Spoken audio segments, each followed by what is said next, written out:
Stroke जो है वो बहुत ही भयंकर बीमारी है। रिसेंटली इसके बारे में ज़्यादा चर्चा इसलिए हो रही है क्योंकि इसके लिए कुछ नए ट्रीटमेंट्स आए हैं जिससे बहुत सारे पेशेंट्स को बेनिफिट हो रहा है। तो कितनी कॉमन है ये? किसी भी व्यक्ति को हो सकती है, बच्चे को हो सकती है? अचानक जिंदगी में पहली बार लकवा पड़ा, हाथ पैर कमजोर हो गया, फेस टेढ़ा हो गया, स्पीच चली गई, बैलेंस बनने में प्रॉब्लम हो रही है, विजन की प्रॉब्लम हो रही है, तो उस केस में हमें इमीडिएटली इन सिम्टम्स को आइडेंटिफाई करना है। इमीडिएटली का मतलब है कुछ मिनटों में। बेहद स्वागत है आप सभी का। स्ट्रोक होता क्या है, सबसे पहले इस बात पर चर्चा करने वाले हैं।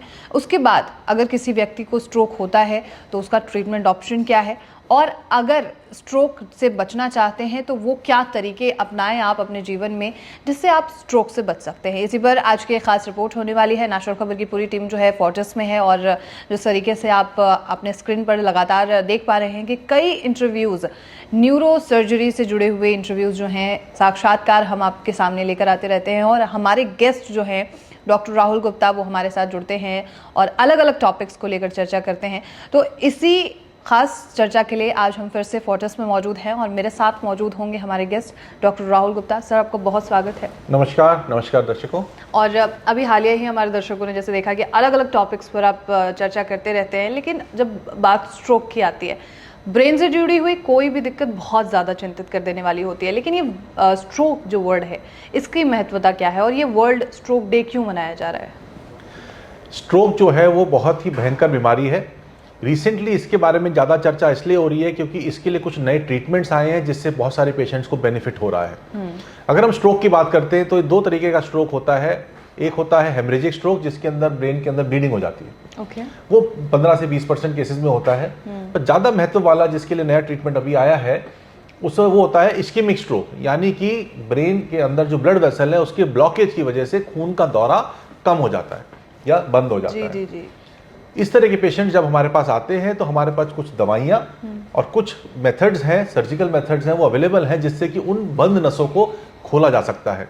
अगर उन बंद खून की नसों को हम खोल देते हैं, सर्कुलेशन रेस्टोर हो जाता है, तो वो ब्रेन का हिस्सा डैमेज नहीं होता और पेशेंट अपने नॉर्मल या नियर नॉर्मल लाइफ में वापस आ सकता है। अदरवाइज अगर वो ब्लॉक रहती है वेसल और उस ब्रेन का बड़ा हिस्सा डैमेज हो जाता है तो पेशेंट को अधरंग हो सकता है, पेशेंट बेड पे रह सकता है, कोमा में जा सकता है, डेथ भी हो सकती है, या फिर एक परमानेंट डिसेबिलिटी हो सकती है, which is a burden for the society और फैमिली मेंबर्स के लिए। बिल्कुल। प्रिवेंशन के बहुत सारे तरीके हैं, ट्रीटमेंट के बहुत सारे तरीके हैं, लेकिन स्ट्रोक जिस हिसाब से कॉमन हो रहा है, एक तरह से लाइफस्टाइल डिजीज है, तो इसके ऊपर चर्चा करना बहुत ही आवश्यक है। और इसी चर्चा को वर्ल्ड लेवल पे करने के लिए वर्ल्ड स्ट्रोक डे की तरह रूप में मनाया जाता है, ताकि हम लोगों को अवगत करा सकें स्ट्रोक के बारे में, सेंसिटाइज करा सकें, ताकि वो इससे बच सके और अगर स्ट्रोक होता है तो उसका प्रॉपर ट्रीटमेंट ले सकें। बिल्कुल, आपने जैसे कहा कि एक कॉमन प्रॉब्लम की तरह बढ़ती जा रही है, तो कितनी कॉमन है ये? किसी भी व्यक्ति को हो सकती है, बच्चे को हो सकती है, क्या तो स्ट्रोक बेसिकली एक लाइफस्टाइल डिजीज है। लाइफस्टाइल डिजीज इसलिए है क्योंकि जिन पेशेंट्स को डायबिटीज है, जिन पेशेंट्स को हाइपरटेंशन है, जिन पेशेंट्स को कार्डियक प्रॉब्लम है, या जो खाने पीने में ध्यान नहीं रखते, रेगुलर एक्सरसाइज नहीं करते, उनका वजन बहुत ज़्यादा है, उन पेशेंट्स में स्ट्रोक की होने के चांसेस बहुत ज़्यादा होते हैं। इसलिए इसको लाइफस्टाइल डिजीज किया जाता है। जो भी लाइफस्टाइल डिजीज होती है वो एक प्रिवेंटेबल डिजीज होती है। अगर आपको डायबिटीज से आप कंट्रोल कर दिए, ब्लड प्रेशर है, दवाइयाँ खाइए, रेगुलर एक्सरसाइज करिए, अपने डाइट का ख्याल रखिए, एक हेल्दी लाइफस्टाइल लीड करेंगे, स्मोकिंग नहीं करेंगे, अल्कोहल ज़्यादा मात्रा में नहीं लेंगे, तो फिर आपका हेल्दी लाइफस्टाइल रहेगा और उससे आप स्ट्रोक से बच सकते हैं। जैसे आपने कारण का जिक्र किया स्टार्टिंग में, तो क्या इसका कोई लक्षण है जो स्टार्टिंग में हमें दिख सकता है जिससे हमें पता चले कि आगे चल के स्ट्रोक होगा? तो world stroke day basically ischaemic stroke के लिए होता है, उसी में मैं बातचीत करूंगा। डेफिनेटली अगर आपका हेल्दी लाइफस्टाइल है, ब्लड प्रेशर, डायबिटीज़ कंट्रोल है, तो आपके स्ट्रोक होने के चांसेस काफ़ी कम है। पर अगर वो सब प्रॉब्लम्स हैं तो आपको बहुत ज़्यादा एग्रेसिव रहना पड़ेगा अपने ट्रीटमेंट को लेके और साथ में आपको इन्वेस्टिगेशंस को लेके। तो रेगुलरली डॉक्टर को विजिट करना है, वो आपके इन्वेस्टिगेशंस कराएंगे, जिसमें कि ब्लड के इन्वेस्टिगेशंस हैं, ईको है, हार्ट का जाँच है, और ब्रेन के अंदर जो ब्लड सप्लाई करने वाली नसें हैं उनकी भी जाँच डॉपलर या एंजियोग्राफी द्वारा माध्यम से करी जा सकती है। अगर आपको वार्निंग स्ट्रोक्स होते हैं, वार्निंग स्ट्रोक्स वो होते हैं जिनको TIA भी कहते हैं, जिसमें कि कुछ सेकंड्स के लिए, कुछ मिनटों के लिए हाथों पैरों में वीकनेस आती है, मुंह टेढ़ा हो सकता है, स्पीच प्रॉब्लम हो सकती है, आंखों में दिखाई देने में प्रॉब्लम हो सकती है, चक्कर आ सकते हैं, बैलेंस भी कर सकता है, तो उनको भी हम नेग्लेक्ट ना करें। और अगर इस तरह के सिम्टम्स है तो हमें खून पतला करने की दवाई जो कि अवेलेबल है डॉक्टर की सलाह पे वो लेनी चाहिए, ताकि स्ट्रोक होने का चांस और कम हो जाए। ठीक पर है। अगर फुल बोन स्ट्रोक है तो उस केस में आपको इमीडिएटली ऐसे हॉस्पिटल में पहुंचना है जहां पर कि स्ट्रोक को ट्रीट करने की व्यवस्था है। जैसे कि अगर हम आपके पास या पेशेंट्स आते होंगे तो वो ट्रीटमेंट खासतौर पे ट्रीटमेंट के लिए ही आते हैं या मतलब सर्जरी के लिए? तो जब हम स्ट्रोक की बात करते हैं तो स्ट्रोक दो तरीके से होता है। एक तो होता है कि अचानक हो गया, अचानक जिंदगी में पहली बार लकवा पड़ा, हाथ पैर कमजोर हो गया, फेस टेढ़ा हो गया, स्पीच चली गई, बैलेंस बनने में प्रॉब्लम हो रही है, विजन की प्रॉब्लम हो रही है, तो उस केस में हमें इमीडिएटली इन सिम्टम्स को आइडेंटिफाई करना है। इमीडिएटली का मतलब है कुछ मिनटों में, और फिर एक ऐसे हॉस्पिटल में पहुंचना है जहां पर कि एक neuro physician, neuro interventionist, neuro surgeon, CT scan machine, MRI machine और एंजियोग्राफी की लैब अवेलेबल हो, क्योंकि यही एक स्ट्रोक रेडी हॉस्पिटल होता है। ठीक है। साथ में एक स्ट्रोक सेंसिटिव हॉस्पिटल वो होता है जहां पर इमरजेंसी वाले डिपार्टमेंट के लोग जो हैं वो भी जैसे ही कोई स्ट्रोक का पेशेंट आता है तो बाकी सारा काम छोड़ के उस पे केंद्रित करते हैं अपने विजन को, ताकि उसका जल्द से जल्द ट्रीटमेंट कराया सके। तो अगर ये सिम्टम्स हमने रिकॉग्नाइज कर लिए तो हम तुरंत पेशेंट का एक सीटी स्कैन कराते हैं। ठीक है। सीटी स्कैन इसलिए कराते हैं ताकि ये रूल आउट कर सकें कि कोई ब्रेन हेमरेज तो नहीं है। अगर ब्रेन हेमरेज नहीं है, सिम्टम्स स्ट्रोक से रिलेट होते हैं, तो हमें ट्रीटमेंट उसी समय स्टार्ट करना है। कुछ सेंटर्स में जहां पर एमआरआई इमीडिएटली अवेलेबल है तो वहां एमआरआई भी कराया जा सकता है स्ट्रोक को डिटेक्ट करने के लिए।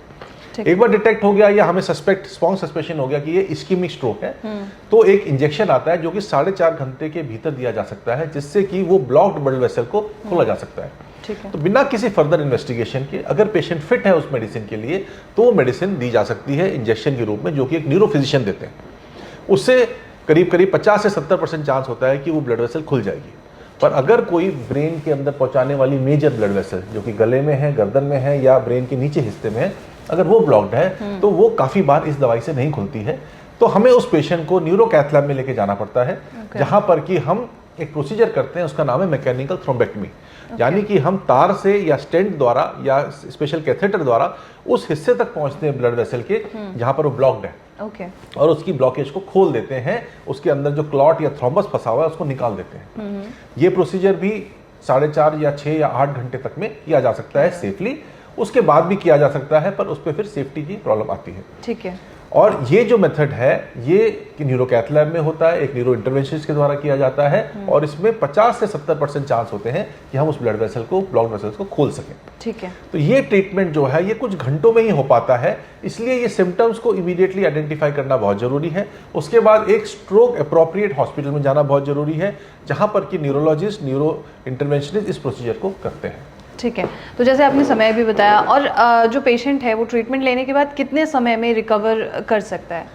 इस प्रोसीजर की ब्यूटी ये है कि अगर कोई पेशेंट होश में आ रहा है, सिर्फ एक साइड वीकनेस है, हमने एंजियोग्राफी में देखा कि एक साइड की ब्लड वेसल ब्लॉक्ड है, अगर हम अगले आधे 1 घंटे में 2 घंटे में उस ब्लड वेसल को खोलने में कामयाब होते हैं, तो बहुत सारे पेशेंट्स में देखा गया कि अगले 3-4 दिन में ही वो इम्प्रूव कर जाते हैं और घर जाने लायक हो जाते हैं, और वो चल के घर जाते हैं। तो कई बार अराउंड 30-40% केसेस में रिजल्ट्स आर सो गुड कि पेशेंट जो है वो immediately with in the same hospital stay improve कर जाता है। तो इसलिए इस प्रोसीजर को करवाने के लिए हमें टाइम वेस्ट नहीं करना चाहिए, क्योंकि जितनी देर तक ब्लड वेसल ब्लॉक्ड है उतनी देर तक ब्रेन में डैमेज होता जा रहा है, ब्रेन के सेल्स डेथ होते जा रहे हैं। तो अगर हम जल्दी पहुंच जाते हैं तो वो अच्छी बात है, जितनी जल्दी पहुंचेंगे उतना ज़्यादा हमारे को फायदा मिल सकता है। और मेरा लास्ट क्वेश्चन आपसे और होगा कि आफ्टर ट्रीटमेंट क्या प्रिवेंशन या प्रिकॉशंस लेने बहुत ज़रूरी हैं? हाँ, तो जैसा मैंने बताया कि ये लाइफस्टाइल डिजीज़ है, ज़्यादातर बुजुर्गों में देखी जाती थी जी। कुछ सालों से हम देख रहे हैं कि स्ट्रोक इन यंग, यानी कि यंग पॉपुलेशन में जो अपने 20s-30s में है, उन लोगों में भी काफ़ी कॉमन हो गया है। उसका भी अगेन रीज़न वो है smoking, alcohol, lack of exercise, proper sleep नहीं होना, डाइट पे कंट्रोल नहीं होना, बहुत ज़्यादा फास्ट फूड, जंक फूड खाना, टाइम पे खाना नहीं खाना, ये सारे कारण जो हैं ये हमारे को प्रोन करते हैं इस्केमिक स्ट्रोक के लिए। तो ऑलमोस्ट 35% पेशेंट जो आजकल हमारे ओपीडी में स्ट्रोक लेके आते हैं उनकी उम्र 50 साल से कम होती है, यानी stroke in young is very common. Okay. छोटे बच्चों में इस तरह के स्ट्रोक बहुत ही रेयरली कभी देखे गए हैं। जनरली उनमें कोई वैस्कुलर मालफॉर्मेशन की वजह से हेमरेजिक स्ट्रोक होता है। ओके। इसके अलावा कुछ पेशेंट हमारे ऐसे हैं जो कि रिकरेंट टीआईए लेके आते हैं। उस केस में हमने जब इवैल्यूएट किया है तो उनकी ब्लड वेसल्स कहीं ना कहीं ब्लॉक्ड होती है जो ब्रेन को ब्लड सप्लाई करती है। उस केस में हम स्टेंटिंग करके उन ब्लड वेसल्स को खोल सकते हैं। पर इन सारे पेशेंट्स को लंबे टाइम तक ब्लड थिनर पे रहना पड़ता है। और ब्लड थिनर लेने का एक छोटा साइड इफेक्ट होता है ये कि अगर कोई इंजरी होती है, कोई चोट लगती है, तो उसमें ब्रेन के अंदर या पूरी बॉडी के अंदर कहीं भी ब्लीडिंग होने के चांसेस बने रहते हैं, बढ़ जाते हैं। ओके। तो जैसे आपने बताया कि आफ्टर क्या क्या चीज़ें प्रिकॉशंस लेने ज़रूरी हैं, ये तो आप बता सकते हैं?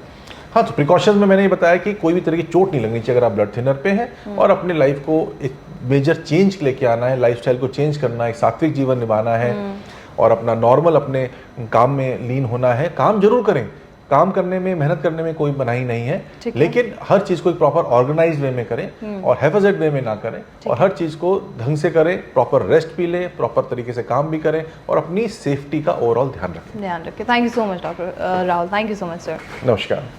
तो ये थी पूरी जानकारी ब्रेन स्ट्रोक को लेकर, और अगर आपके मन में भी कोई सवाल है तो वो आप हमसे पूछ सकते हैं, और उनके जवाब आप तक पहुंचाने की कोशिश हमारी लगातार रहेगी। और ऐसे तमाम खबरों के लिए आप नेशनल खबर के साथ बने रहिए।